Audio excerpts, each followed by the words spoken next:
Hi, my name's Heather Tallman, and welcome back to another edition of Food Indiana. This week, we're traveling to northern Indiana to Redkey, to Bell Aquaculture Fish Farm. I've never been to a fish farm, so I'm looking forward to showing all of you what we've seen this week. And then we come back here to the Zesco Test Kitchen, where we're going to make some steelhead trout for ourselves, so stick around.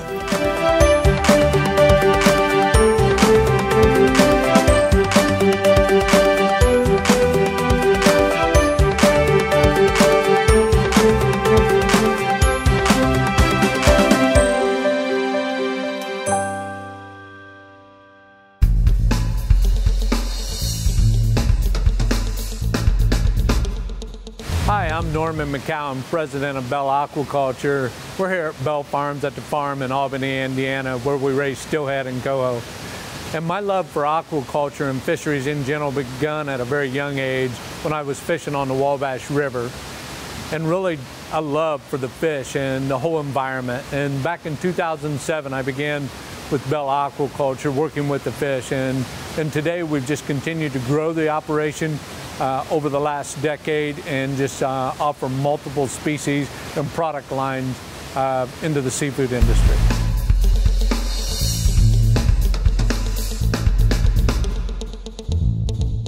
Today what you're looking at is some technology that we partnered with the Freshwater Institute, a division of the Conservation Fund.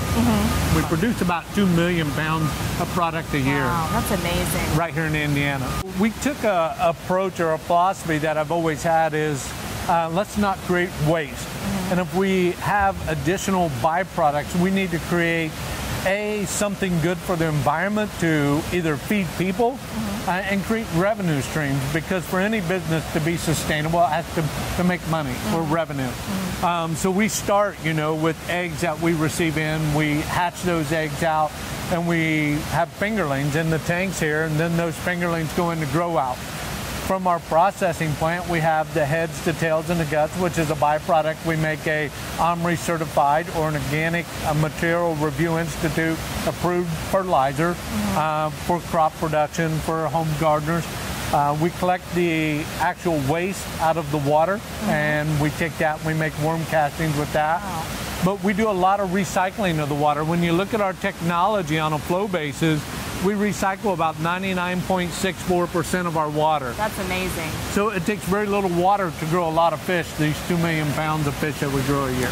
At the beginning of the life cycle of the fish, how do you begin a fish's life here at Bell Aquaculture? So we begin with eggs, or eyed eggs. We receive them from a company on the West Coast, Trout Lodge. So we'll take those eyed eggs, they'll air freight those in. We'll put those in hatching trays, we'll hatch those out. And about a month later, they'll be ready to pond in some smaller tanks in our hatchery. And they'll stay there for anywhere from 30 to 45 days, and they'll come into the larger grow out tank. Once we hatch the fish out, the fish will come into these fingerling tanks, and then Jody, this is kind of our nursery a little bit, in that she'll kind of monitor the fish behavior, monitor their health, hand feed all of these fish in this pod here. Almost 2 million fish a year she'll run through the fingerling systems here. And in addition to feeding them every 2 hours, you also can really observe their behavior. How fast are they coming up? How voracious are they attacking the food, which is really neat to watch. Yeah, it does. And, as she's feeding them, if the fish are not responding, we back off the feed. That way we don't degrade the water quality with the feed. So she really pays attention to these fish. So this truly is a 24/7, 365 operation. It is. There's really no downtime. It's not. Like much the terrestrial animals, as a small child or a small animal, it needs more care. And that's why she's hand feeding these fish. And in this stage, the feed requirements, the nutritional profile is different than what it is in a large tank. So we run a higher protein diet for these fish. Animal husbandry is an important skill. And a lot of our employees come off the farm, whether they're raising rabbits or raising livestock or grain farmers. It seems like they've got the technique to do animal husbandry is kind of with them, and it's a really good model, I think. And it really all begins with your feed. It does. You know, we make our own feed. You have to make sure that you control the nutritional aspects to keep them fishes healthy as well. So when you got the right environment, the right nutrition, the fish grow well and they do well and they're healthy. My name's Stephen Craig. I have a PhD in nutritional biochemistry from Texas A&M. So tell me a little bit about Bell's operation here with Aquafeed. It's quite a big business. Yes, it is. This is an extrusion feed mill. That means we cook the food before we actually make it. It helps the feed float, which is better in terms of feeding the fish. You can watch them feed. This is a smaller mill. It's about 12,000 tons a year. Wow. But it allows us to really focus on smaller customers and take better care of them. And high quality as well. Very high quality ingredients and more customer service driven. Okay. And so what stage of fish feed is this? This is a production diet for bigger fish. Okay. So actually this is Bell's Trout diet that we make for the fish in row 3. Oh, okay. As the fish grows, you get the pellet size increases where they can eat it. Okay. A feed like this, we can make about 4,000 pounds an hour. Wow. 4,500 pounds an hour. That's amazing. What goes into a typical pellet for, let's say, a fingerling, you know, at the very beginning? Aqua feeds, basically, you have proteins, different protein sources. We're in Indiana, so we like to use a lot of soybeans. We use certain processed corn products, poultry byproduct meals, wheat. All those are blended together, and then with vitamins, minerals, all the micronutrients to make a complete feed. Okay. Because you mentioned when it's extruded and it comes down that bell, it's very hot. And there's a little bit of a process that happens. Tell us about that. Right. Well, basically, we're cooking some of the starches that are in the wheat and the wheat midds and some of the ingredients. Whereas in a steam process, those don't get cooked. So the nutrients are more available when they're partially cooked than when they aren't. And then you finish off these pellets with, you put a finish on their fish oil. We use we use 3 different oils. We use fish oil, we use soy oil, of course, and then we use a unique product, a pistachio oil that we're getting out of California. That's neat. And so, since we're a smaller mill, we have some smaller startup companies, ingredient companies come to us first and say, hey, we got this product, you want to try it? And so we get really first shot at a lot of unique and novel ingredients. So you're using and utilizing growers around here for soy products and soybean as well. Yes, we work very closely with the Indiana Soy Alliance. Again, we're surrounded by soybean fields, so it makes sense to use a local ingredient that reduces our cost in terms of freight and transport, and it's homegrown. Exactly. And it's a high quality product. Exactly. So this really is a locally grown food, from the feed to the fish. This is really something that's grown in Indiana. Absolutely, and the surrounding states. I mean, we source a lot, 50 to 60% of our products from the Midwest. Wow, that's amazing. Now, you don't just sell aqua feed here in Indiana, you sell outside of Indiana as well. We sell all over the country. We have customers in California, Florida, North Carolina, as well as the Midwest. And then we have the shipment behind us that's going to Hawaii next week as part of an aquaponics project we're working on. That's very neat.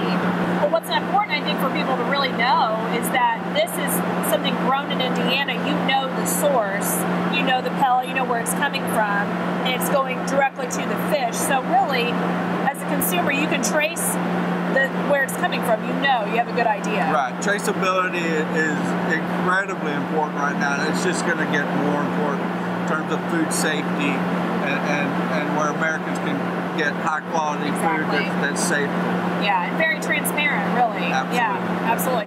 Well, you're really the only aquafeed company in Indiana doing anything remotely like this, and people are buying from out of state. This isn't just something staying in the state. This is something this economy is staying, but it's also something you're selling outside of Indiana. Right. And to my knowledge, we're the only fish food extrusion plant in Indiana. There's a lot of steam pellet mills around, but again, the extrusion gives you a benefit in terms of being able to float the feed and better nutrient utilization. So, but the Midwest is a very dynamic area of growth for aquaculture in the United States. And I've been in several different states, and the climate here is very conducive to develop an industry that domestically situated. So again, we get back to food safety and traceability and just a higher quality product. So this is kind of the final process in rearing the fish here is our Perch Tank behind us. This is where they'll spend the last week purging everything out, and just what we'll do is actually have clean water flowing through these fish, high oxygen content in the tank, and really prepping them to be harvested for our processing plant. And that's one of the reasons why we don't have to use any antibiotics or hormones. You got to control the environment or the water quality, keep the fish healthy. It's really important for the flavor profile that the purging process take place. Sometimes you can get fish that's off flavor, and that's due to different types of bacteria or algae in the outdoor ponds, and a purging process takes care of all of that. So that gives that fish a very good clean taste that we want. As Americans, we like the health benefits, but we don't like our fish to taste like fish. You're right, that's exactly right. So we need to make sure that no matter who we are on the farm, that we purge our fish properly. Exactly. And you've raised them here and they're ready to be sorted. Where do they go from here? What happens next? So they'll go to our processing facility over in Redkey, Indiana, and there we'll do several different value added. You can get fresh fillets. Some restaurants want a head-on gutted product. We got smoked product available. Wow. So there's a variety of offerings that we'll do in the processing plant over there before it goes out on the distribution channels. The good thing about it is you can order coho or you can order steelhead fresh 12 months out of the year, and you can have them at the restaurant or at the retail outlet within 24 hours. That's amazing. That's the fresh dish that you can get from seafood provided right here. Yeah. So from the time we're swimming to the time it's on your plate, it's an extremely fresh product. How has Bell Aquaculture affected the economy of the surrounding counties and even the state of Indiana on the whole? So when you look at just Bell, a couple unique things. One is we partnered with some other Indiana companies like the tanks you see here. These were made up in Decatur, Indiana by a company named Gold Shield. So this is a local produced product. They were in the RV industry. Now they're doing aquaculture product. Wow. We work with a group out of Ashley, Indiana called Pranger Enterprise. They really built the facility and done a lot of the engineering aspects of putting this all together. So now we have a company that is a design build company from the start of developing a business plan all the way through actually getting fish in the tank. So there's been some offshoots of Bell to develop other aquaculture businesses in the state. The aquaculture industry in the state of Indiana does about 20 million in output. Wow. And there's a report that's online with the Indiana Soybean Alliance that you can see that data as well. Amazing. That's amazing to me. So how many people do you employ? So we employ almost 70 people at the facilities between all of our divisions here at Bell. Okay. How have you integrated what's growing in Indiana? How have you brought Indiana in to this fish business? So one of the things that we love the state of Indiana and trying to really grow aquaculture within the state. And we offer several different services. Early on in aquaculture in the state, it was more or less the chicken, the egg syndrome. Well, if we raise the fish, who's going to buy them? If we raise the fish, where do we process them? Where do we get our feed? Now we have a processing plant. We process other seafood or other fish from other companies. We also now have a feed mill available so they can get their feed here locally, grown with a lot of local ingredients right here in Indiana. So this is really two pieces for the aquaculture industry in the state that is provided to really grow our industry. And it's really completely sustainable. It is. I mean, everything we do is kind of that model. How do we create sustainable practices in everything we do? Whether it's looking at our byproducts, whether it's looking at developing our feed. We know we can't continue to harvest more and more fish meal, but we know we have to grow more and more fish or aquaculture product to feed the growing population. And we know we got a protein deficit coming that we got to address. So really being innovative on the feed side of it to get more protein out. you know we can't continue to overharvest the oceans. We know we can't continue to continue to grow that fish meal, which is harvesting of fish out of the oceans to create fish meal to feed fish. And that's why we work with the Monterey Bay Aquarium. They actually measure in their seafood watch program, they want to know your fish in, fish out ratio. Yeah. So how much fish does it take in the feed to create a pound of farm fish? And that's where we work with the feed mill to make sure that we're under a 1-to-1. Okay. It never made sense in my mind to continue to harvest fish out of the ocean to grow fish on land. We should be looking at other types of protein sources rather than just fish meal. Exactly. When you look at the population growth of trying to feed the 9 billion people by 2050, fish convert feed better than any other source of animal, terrestrial animals. When you look at cattle at 6-to-1 or hogs at 2-to-1, chickens at 1.5-to-1, Steelhead convert feed at a 1-to-1 ratio.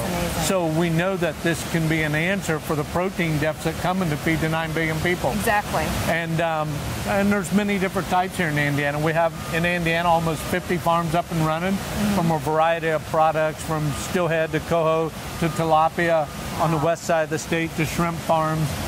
So there's a lot of variety of aquaculture in Indiana. We started out with yellow perch back in 2005. That was our original business model. You know, when you look at commercially harvesting the yellow perch out of the Great Lakes, Purdue done a study, and back in 1969, we was harvesting 38 million pounds that were reported out of the Great Lakes. Wow. Today, that's less than 11 million pounds. Wow. So we knew that the demand was there from the research side that Purdue had done, but the supply just wasn't there. So that was one of the fish we began to raise early on. We have since partnered with Will Allen Farms out of Milwaukee to continue to grow that fish as well. Excellent, excellent. What is one misconception that, you know, a lot of people have about land-based fish growth? What is one thing that really people get wrong about this? Well, I think one of the things that they have a perception that farm fish is bad over wild fish. And you know, we're growing a fish here where we control the environment. We don't have to use any antibiotics. We don't have to use any hormones. We control the environment of that fish to get the cleanest source of protein we can out to the consumer. I want to be comfortable, and we want to be comfortable on feeding our kids something that's healthy and nutritional. Yes. And one of the great things about steelhead and coho salmon is it's, you know, it's a high omega-3 product. You know, it's that brain food. It is. Yeah. We just had a campaign in Indiana to really look at the omega-3 levels of Indiana, and there was a participation program. All of our employees participated that, and we found out our average omega-3 levels are low, and we need to increase that by eating more salmon, more steelhead in our diet. So exactly. Well, and I think a lot of people maybe sometimes struggle to figure out how to get more of that in their diet, and there's a lot of different ways to do, but really the best way is just to eat the fish. Yeah. Eat more fish, you know. Yeah. So that's a very good way of getting that into your diet. Now, besides looking for this on my menu, where could I find your products as just a home consumer? So as a home consumer, you can go to our website. We have a list of our partners that we work with on our website where you can get our product. Okay, okay. We are a unique entity in Indiana right now. I'm hoping that uniqueness goes away and we see a lot more fish farms coming into Indiana and growing a lot more variety types of seafood. You know, when I sit down to eat 7 days a week, I just don't want to eat steelhead or coho. I want to eat a variety of types of protein. And the different types of seafood being one of them, you know. Amazing.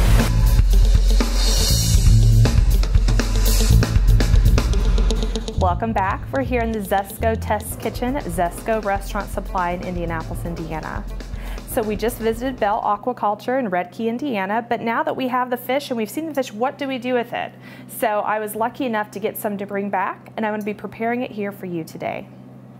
This simple to prepare recipe is something that most people can do on a weeknight when you're busy and you just get home from work, and that's really the kind of meals that I think a lot of us are looking for, especially incorporating fish. If you've never cooked fish before, you might be a little bit intimidated, you might worry that you might overcook it, which is something that you can do, but with this recipe, which was suggested to me by President and CEO of Bell Aquaculture as one of his favorite ways to eat his fish, you're really not going to mess it up. It's really pretty simple. So today I'm going to be making steelhead trout with a white wine pan sauce, and it's very simple. The ingredients are, I use a little bit of flour that I'll sprinkle on the steelhead trout just to make it a little bit crispy in the pan. And I'll add a little bit of coarse salt and pepper. That's to your liking. If you don't want very much salt, then just don't add it. But I think a little bit kind of brings out a little bit of the flavor and keeps the fish really moist. So first I'm going to lightly flour both sides of the steelhead trout. And you know, I say steelhead trout, you know, there's a lot of trout fans. You could really use what you have, rainbow trout, that kind of thing.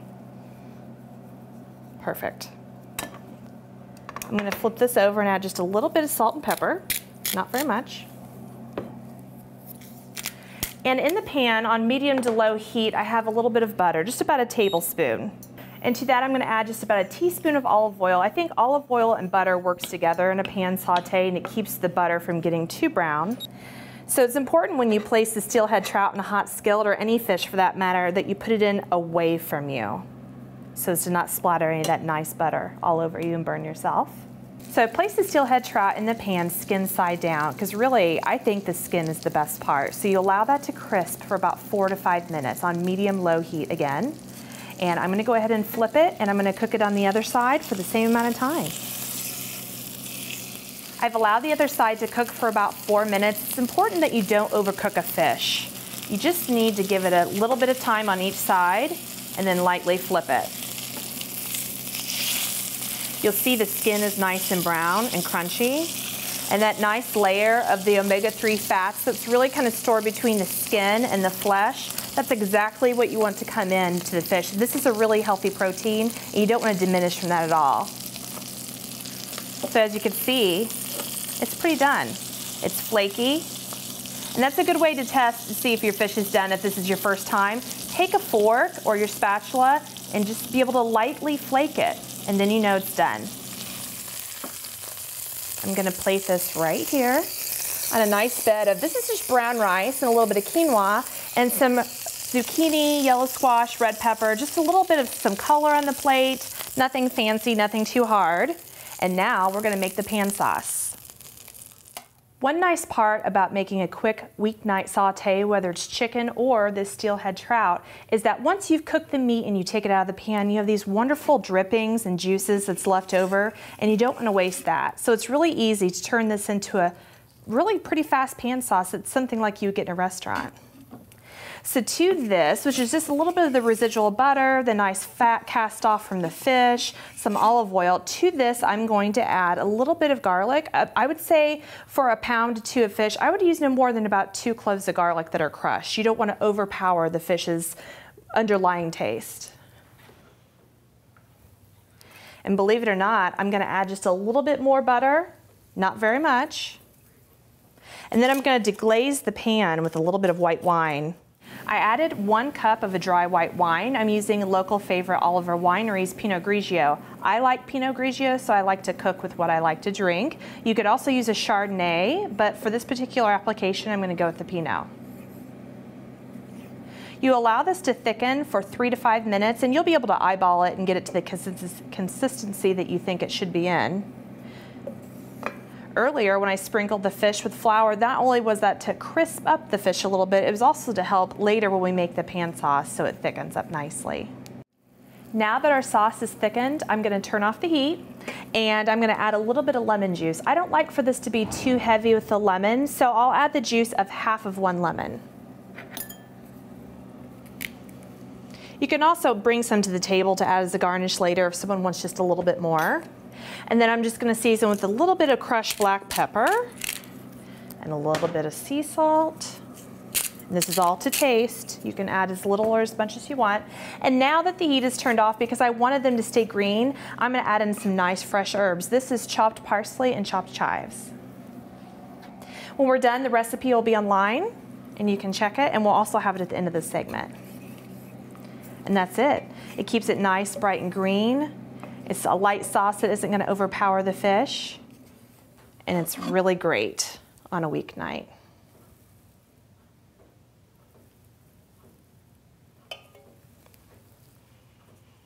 So there you have it. This is a really great, quick weeknight meal using Bell Aquaculture Indiana Steelhead trout.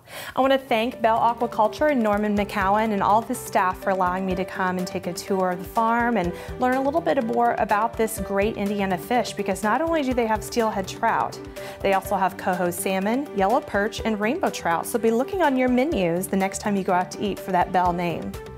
And if you want more information or how to find a fishery in your area, go to indianasoybean.com or bellaquaculture.com. Both have interactive maps and ways that you can find a fishery near you. So tune in next time when we visit French Lick Winery in French Lick, Indiana, where we're not only going to talk about the wine they make, but also the food they create in their dining room. It's a really great place to eat, and I really look forward to showing you more about this popular Southern Indiana winery next time.